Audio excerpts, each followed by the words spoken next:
Okay.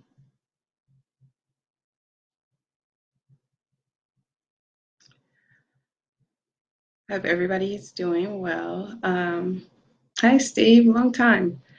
Good evening. I hope everybody is doing well this evening. Hope you guys had a great week.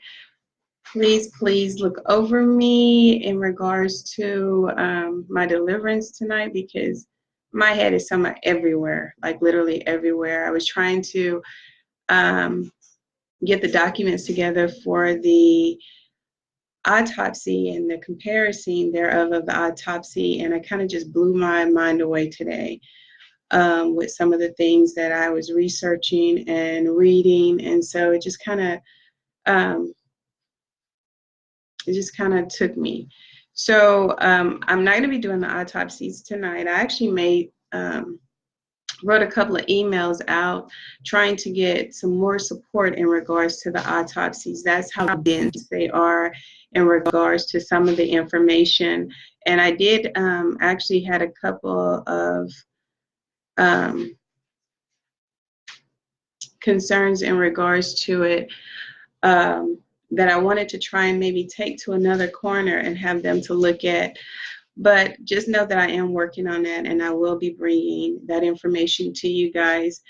By looking at it with some of the information that I was able to pull out of it, I'm thinking that there was probably some, unfortunately, that there was probably some shooting. And as I mentioned last night, I believe that when my brother was, when he had visited the scene of what potentially was considered to be the accident scene, crime scene, when he realized that they were so far from the body that, and noticed some articles on the street that he didn't understand why they were so far away from the body, and not picking up the articles that was clearly visible. That I mentioned last night that I felt like that could have been because of them looking for bullet casings. And as I was looking over the autopsies and comparing them, um, I'm almost fearing that my hypothesis may have been closer to true. And so I definitely want to get a second on that. So like I said, I will continue to work on comparing the two autopsies, or comparing the several autopsies. I went and pulled up some more autopsies reports because I wanted to really be sure of what I was reading. And like I said, I'm not a medical physician. I'm not familiar with autopsy reports, and I'm dealing with a bunch of comparison lacerations and comparing um, diameters, diameters and abrasions and things like that. And their numbers, like, you know, the 1/4 diameter abrasion in comparison to, what was it? It's like, oh my gosh, you guys, so much stuff in here. Like they have an elongated abrasion measuring 1 1/4 inch in length and 1/2 inch in width involved with the posterior medial right shoulder. Then it goes into a single ponte abrasion. And so, as I share with you, when I'm looking at this stuff, some of the language and the sizes of the diameters match perfectly with, if you go and look up and cross-examine it with gunshot wounds, and the sizes of the gunshot wounds is like the diameter change as it enters the body, in comparison to when it exits the body. And so, like I said, again, I want to be really clear on those things. And so I'm trying to get a second opinion in regards to those. What I wanted to talk to you guys this evening was about tampering with the truth, you know, or knowing the truth when you hear it, or realizing when, you know, when the truth has, you know, basically entered the room, so to speak. I have, those of you, some of you know, I have a daughter, And I've shared before that we do a conference call, her father and I, with my daughter every single morning. And so during our conference call, he can ask her a question, about something. And, depending on what he asks her, she'll be quiet. And so earlier this week, he asked her a question and she was quiet. And so he said, "Come on, little girl, come on. Come on, say something. Aren't you going to answer me? I'm talking to you." And I listened to him for a moment, and he asked another question. She still didn't say anything. And so he encouraged her again, "Come on, come on." And I said, "Look," I said, "okay, let me share something with you." I said, "Please do not encourage my child to lie. If you ask her a question and she do not open her wonderful mouth and say anything, that is because she don't want to lie to you. So please don't encourage her to lie.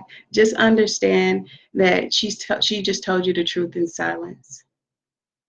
So knowing when the truth has surfaced. So what I'm going to do is, like I said, my head is all over the place, but what I want to do with that is I want to go into just a small short audio. One I don't think that we've even heard before. And the reason I want to share it is because no matter how small it is in regards to this case, it's still, it's still a part of it's still a part of the truth that I recognized, Some people say that there's a such thing as dumb questions, or there's a such thing as unimportant questions. There is never a such thing as unimportant question, especially if you don't know the answer. If you don't know the answer, then that means it was a very important question. So you make sure that you ask your questions regardless of the situation. And so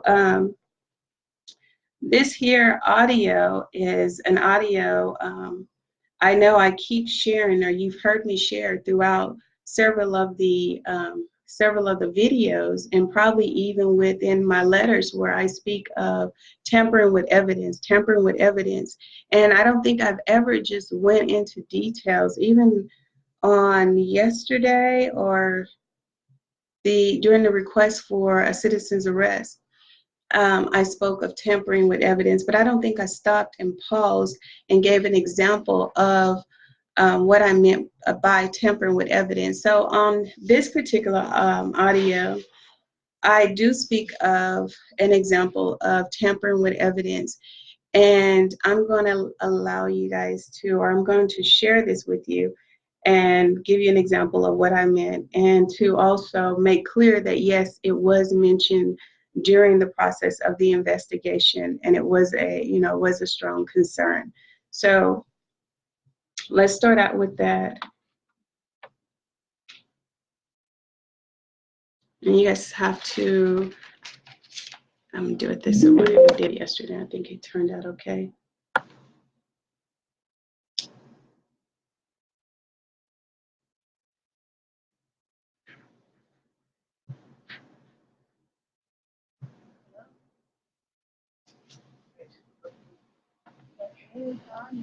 Hold on just a second, please. Let me say something.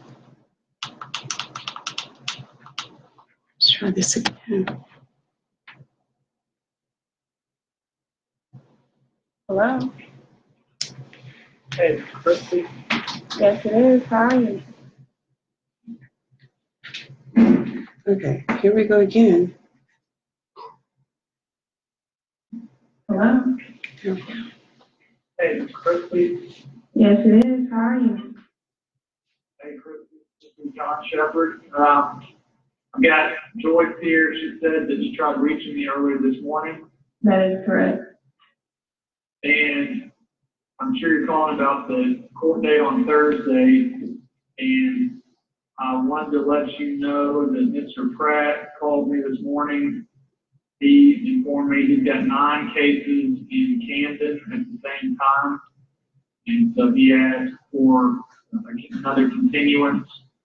And as we talked about last time, that's standard. And so I was agreeable to that continuance. And the court, I don't believe they've set a new date yet.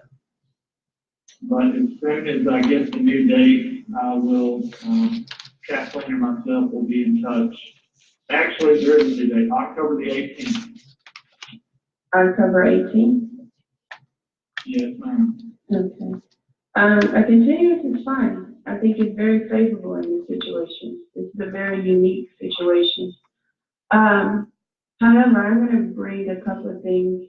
Actually, I'm going to give you one thing to work on at this moment.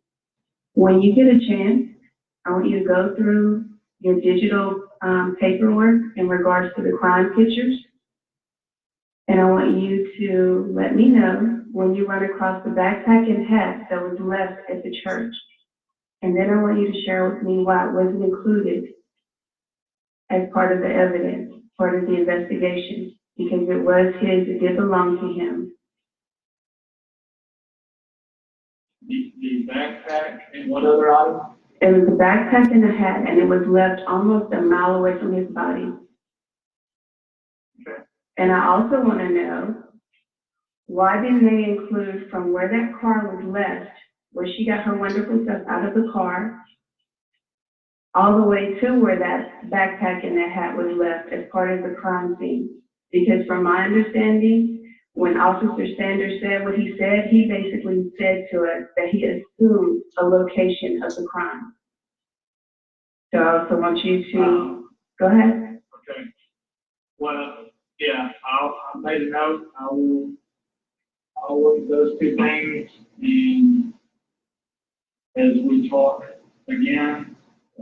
There's one other thing. Okay.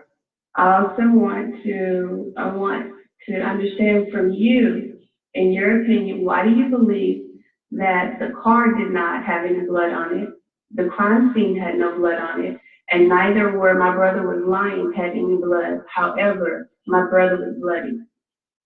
That doesn't add up to me.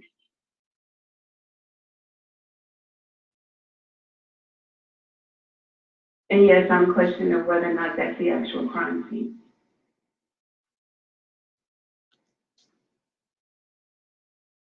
And that is tampering with evidence in the fact that they did not leave, or that in the fact that they did not include the area where his backpack and stuff was left.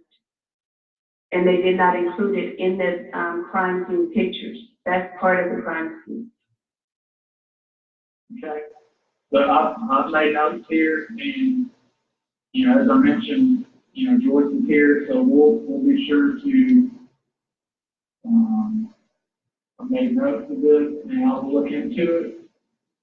And as we talk closer to time, or perhaps the next court date, I'll let you know if I'm able to find out any more information on this. All right, thank you. All right, thank you. Thank you.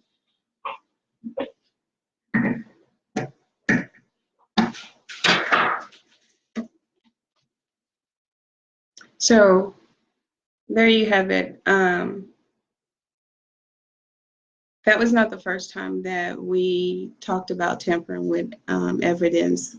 There was a conversation even with Sanders in regards to the articles that was left on the street, that he could not have done a thorough investigation. He kept promising that he would do a thorough investigation. And one of my concerns was, how could you do a thorough investigation if, in fact, you don't have all of the evidence? And so we talked a couple of different times about how we felt like things in the investigation was going, and in directions that it shouldn't have been going, in regards to paperwork, in regards to the change of statements, just everything. So I did want to give you guys a confirmation that yes, it was talk of tampering with evidence with them while the investigation was going on, and this is not something that just randomly started coming up now that the case was closed or dismissed or whatever. All these things were going on during that process. I also want to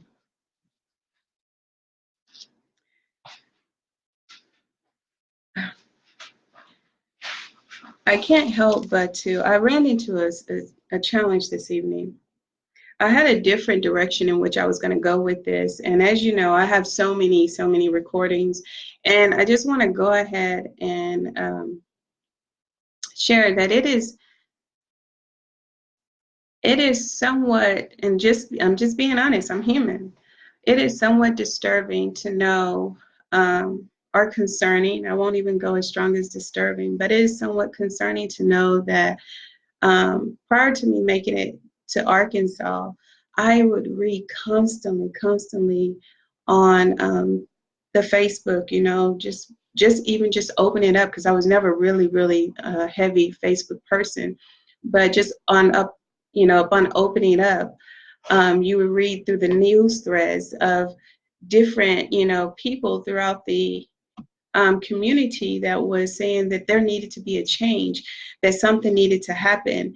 And I kid you not, I am so concerned how now that,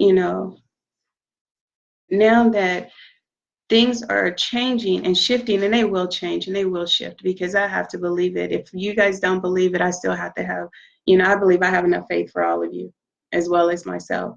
But I'm noticing that, like today, I made a phone call because one of the individuals that I had, recorded during our conversation, um, I felt like, you know what? I want to start sharing some of the conversations from other individuals outside of just myself, and the family. Although these conversations were directly audio recordings from from law enforcement, from prosecuting attorneys, from these various institutions, these were their words. These were not words that I made them say. I encouraged them to say. These are not personalities that I magically whipped a wand around and say professional misconduct here, go for it. No, these are things that they did by choice. And so, but I did want to share, other um, the fact that they lied to not only us as family members, there was other people in the community that went to these individuals and talked to these individuals on behalf of the family, and they lied to them too. They shared with them different stories, different scenarios, situations, um, and so I wanted to be able to share that. Well, I made a phone call. It's like, at first I was going to go ahead and do it because I was like, okay, it's in regards to, our family case, so it should be okay. But then I thought, you know what? Let me make a courtesy call. And so I called this person out of courtesy and I asked them, was it okay, if I shared their conversation? And so the person was like,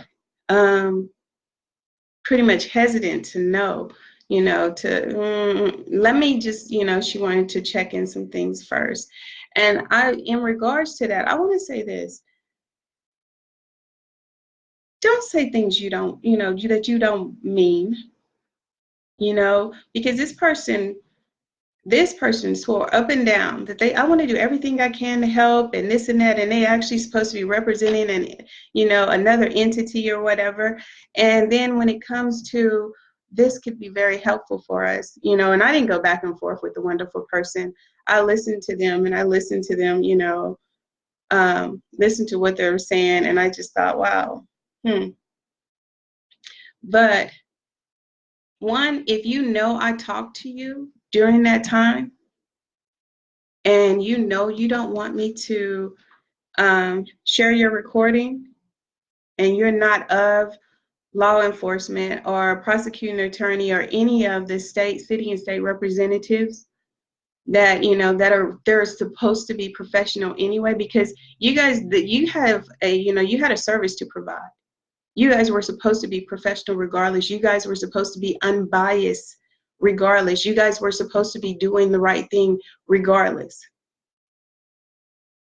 But for our ordinary citizens, if you know that you shared conversations with me during that time where you went and you talked to, the police officers, or you played a role in this, and you don't want your conversation to be shared, then please text me, message me, call me, whatever you need to do.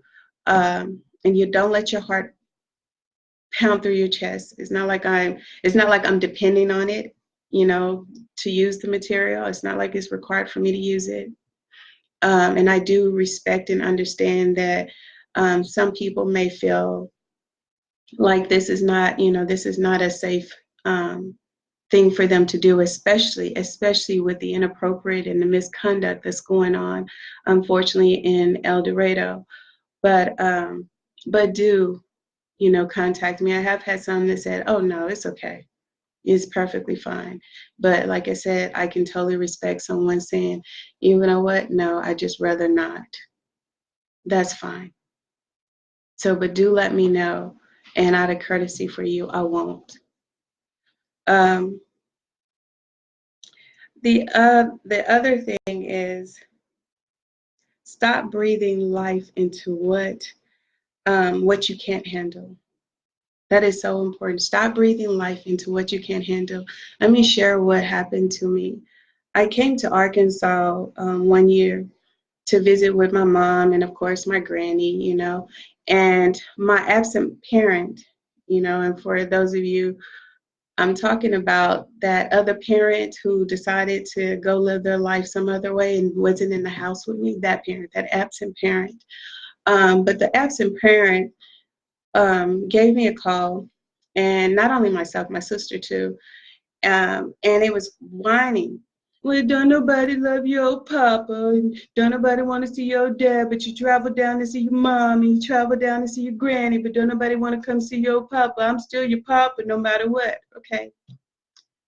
I went and I brought airline tickets for my family to go and visit the papa that was yelling and crying and stuff.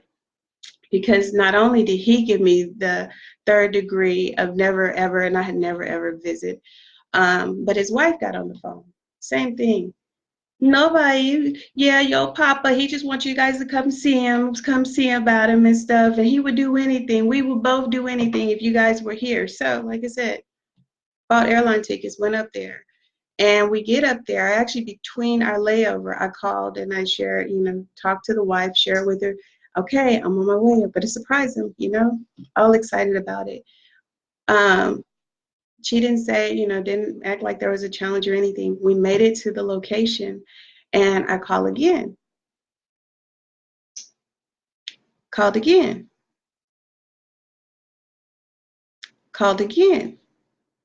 no answer. So I said, okay, that's all right. So I went ahead and I got a taxi and I took my wonderful children and we went and we stayed at a hotel. And I went because it was around Christmas. So I'm always good when it comes to my children. Me and my children, we can always throw a party. No problem. So I ended up, ordering up a bunch of food. We had this big layout of food of everything. And so my sissy called and she was like, "Where are you?" And I shared with her, "I'm at a hotel. I got here and I started to call and call and call. And your wonderful dad's wife didn't answer the phone anymore." And so she said, "She did what?" I said, "Yeah." So I said, "Well, let me try again." I called her again. This time she answers the phone. When she answers the phone, I said, "Okay, I'm here." And she said, "You where? Where?" And she started panicking. And so then all of a sudden, she didn't want to, she didn't, she hurried up and got off the phone. She didn't want to stay on the phone any longer, but she sounded like she was just major in a panic. So my sissy, to make a long story short, she called and she wouldn't answer the phone, not my dad. She wouldn't answer the phone. And so my sissy called, going off on the machine or whatever. And then finally he heard the message and he gets on the phone and he's freaked out because we're up there and we're staying in a hotel or whatever. Long story short, if you don't want to change, then don't pray for a change. If you don't want to see things in your life shift, then don't pray for things in your life to shift. If you're comfortable with where you're at, then don't ask for something different than what you can handle. Because, the Bible says, it says, ask and it shall be given to you. Seek and ye shall find. Knock and the door shall be open. Ask and it shall be given to you. Before I got here, people were constantly, we need to change, we need to change, we need to change. I kid you not, I have seen where it is even hard or difficult or challenged for people to even say amen or no, you need to speak on this. I don't care if you give me something to speak on, recommend, because I haven't been here. I don't know, I don't know your story.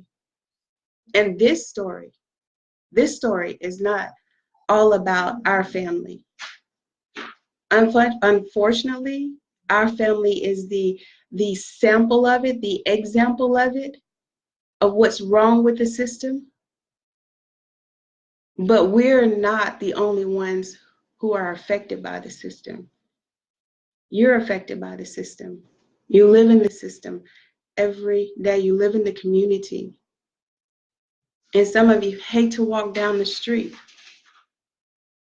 but you say nothing. You cannot get a change with a closed mouth. Like I know the old folks say, closed mouth don't get fed. You have to open your mouth. You have to say, what's going on with you. And if you are comfortable, then you have to say that too. I'm comfortable. This is just cozy, just where I am. And there is nothing, absolutely nothing about being cozy where you are in life. Heck, I wish I was cozy where I was in life. I'm comfortable in the God in me, but I'm still human. And so there are some things that I still feel like, that I need or that I want to experience. So if there's things in your life that you're aware of that are affecting you from living your best life, from being your best you, from experiencing your best community, then do the things you need to do to help stand together to change your community. Have a voice. And I'm going to reiterate, not a negative voice. You don't need a negative voice to make a change. You can do it with a positive voice. You don't need to have a loud voice to make a change. You can do it. You can do it at a whisper, because when you whisper, people lean in forward to hear you. So you don't have to yell, you don't have to scream at anybody to make a change. But you do have to say something. You do have to do something in order to get the change that you're wanting to see in your community. I'm only one person. And I'm not going to tell you that, oh, my family is, that they're not afraid or whatever. I'm not going to lie. I don't even know whether that to be true or not. They very well could be afraid. They very well could be concerned.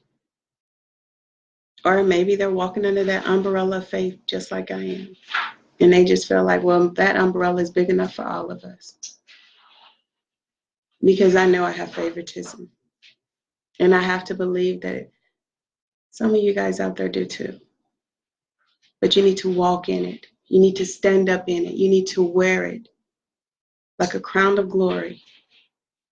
And the changes that you need in your life, the changes that you need in your children's life, in your community, when you ask for it, get up off of your knees. And if you haven't been on your knees in a long time, get down. Yeah, you may have to struggle, because sometimes I have to struggle. Sometimes I have my good days, I can get down, it's okay. And then there's sometimes it's like, oh, okay, oh, because they get stiff sometimes. They get stiff sometimes. So, but for a change, for a shift in your life, to have something different, to experience something different, to ask for something different one good time. Because all you have to do is ask. He didn't say beg. He didn't say keep asking, keep asking, keep asking. One good time. Ask. Ask and walk in faith. Ask and have the smallest, I dare you, have the smallest of faith, as small as a mustard seed. And then get so giggly excited as you just sit back and just watch. Just know. It is something about just knowing. Sometimes I'll be sitting there and I giggle to myself, and it's like I could feel it throughout my body. Like, oh my God, because I just know. And you just got to know that you know that you know. But you walk in that. You walk in that favor. You walk in that faith, knowing that you're walking into a better day every day, a better day, a better day, a better day, because you're choosing to be a better you, and you're choosing not to accept anything else in your life that does not complement you, that does not complement who you choose to be in your walk. If it doesn't complement you, don't accept it. If it's not okay with you, don't accept it. Do not authorize anything in your life that you already know is not going to work good for you. You already know this is not for my best interest. I had just talked to my uncle on the phone, and I was sharing with him. He called me just to, check up on me, or I probably called him, but anyway, he had asked how I was doing. I have very few people to ask how I'm doing. You know what? Forgive me, Lord, I have sinned. That's not true, because Facebook friends and family ask me all the time how I'm doing. That they do. Thank you so much. Thank you so, so much. I do get messengers, and how are you doing? They send me love little greetings and things like that, and I do appreciate them, and I do read them. Thank you so very much. But he was asking me how I was doing, and everything, and I share with him. I don't hold conversations with a whole lot of people, but I had this one little wonderful person, spoiled, rotten to the core. Here it is. I'm in the middle of dealing with something big in my life, in regards to, my brother, and in regards to, trying to, get the system to shift and do what's right for the people, and get these wonderful bad guys, and sit them aside, or talk to them, or do something, discipline them, something, do what you need to do with them, but get them out of the place so that the community will not be negatively affected by it, and the people in the community can start to live and enjoy themselves and enjoy their wonderful lives. And so I'm dealing with this. I'm researching my brother's autopsy and everything, and this person wants to call me and be petty. You have to know when a season is not for a person. And I had shared with my uncle, I said, you know what? I'm doing okay, but I have this person is so annoying, because they call me with petty, just with petty stuff. And I think I'm in a position where I just want to share with them that, you know what, you need to stop calling me for a while, because this is not your season. You have to know when it is not a person's season, and be able to say it's not their season. It's not your time. Not that you so much as robbing me of my joy, but you're distracting me from my journey. You're distracting me from doing what I need to do to better me. You're distracting me, or taking me off of, off of my journey, or off of whatever it is that I should be more focused on than your silliness, your pettiness. So if you know that whatever it is not for you, be okay with dismissing it for a moment. Set it aside. Say, you know what, I'm gonna put you on a timeout. You don't have to be rude. Just, I'm gonna put you on a timeout. And then when the time comes, I'm gonna check on you. I'm gonna see how you're doing. But for now, yeah, this is just not your season. So you guys, when it comes to a change, if you want to change, that's something you're gonna have to make happen yourself. And that's gonna have to start with you. It can't start with anybody else. It has to start with you deciding to say enough is enough, with you deciding to say, I know what's going on. As a matter of fact, woke up last night, must have been close to midnight. I generally go to bed about 8:30, 9 o'clock. I actually went a little bit later because my wonderful child was finishing up a project for school. And so, but I got woken up out of close to midnight because apparently something took place in El Dorado. And this young lady was sharing with me that apparently we're going to call it man A and man B. Man A was at home in his comfort of his own home when he heard man B in his backyard coming through the fence of his backyard. And man A went and I guess he fired at man B. And so when the police was called, man A, although he was in his wonderful home, and this is what I was shared, although he was in his wonderful home and rightfully so, fired at someone who was, oh my gosh, I went blank just that quick. I went blank just that quick. On his property that shouldn't be there. I totally lost the word just that quick. But on his property that shouldn't be there, from what I'm understanding, they wanted to arrest him. I don't believe they arrested him. I think they just cited him. I'm not even sure. 11 o'clock or midnight, I was just then going to sleep. I was like in drunk sleep mode. Not I actually drink, never taken a drink in my life.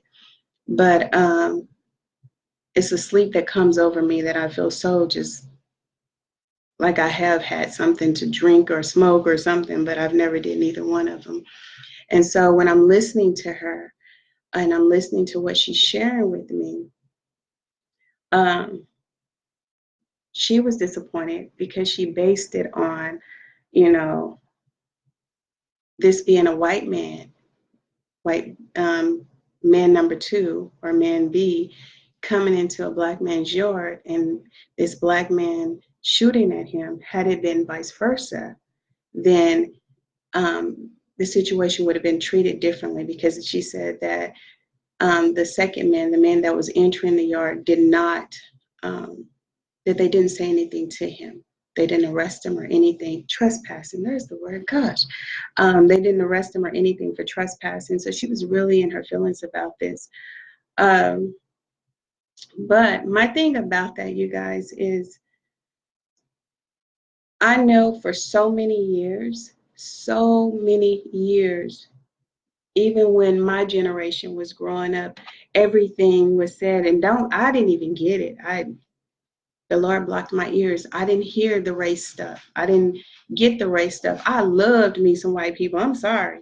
I did. I played with them. We had fun. We laughed together. I didn't have race issues, race concerns. I didn't even know that they was, as heavy as they were, around me, apparently. Because as I got older, well, when I came back here, I have a friend that, went to school with and everything, and oh my God, she fed me so much update in regards to the things that I was missing. I missed it all. I was loved when it came to, you know, my white family in school and stuff. I didn't have all of those concerns. As a matter of fact, if I had to be completely honest, I had you had more white people that love me than blacks. I'm just saying I'm just being honest. But that is, that's my truth. And so I missed all that stuff that she was sharing with me.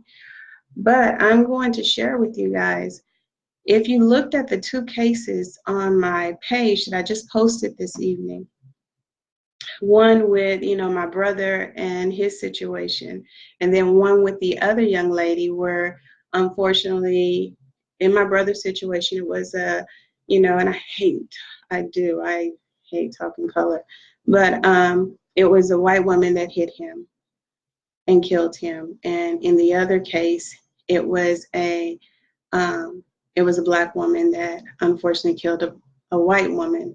Both cases were originally in the hands of Jeff Rogers. And our case was March 11th, 2018. And the second case actually was just that, the second case, meaning it came afterwards, less than a year, took place January, I want to say January 1st.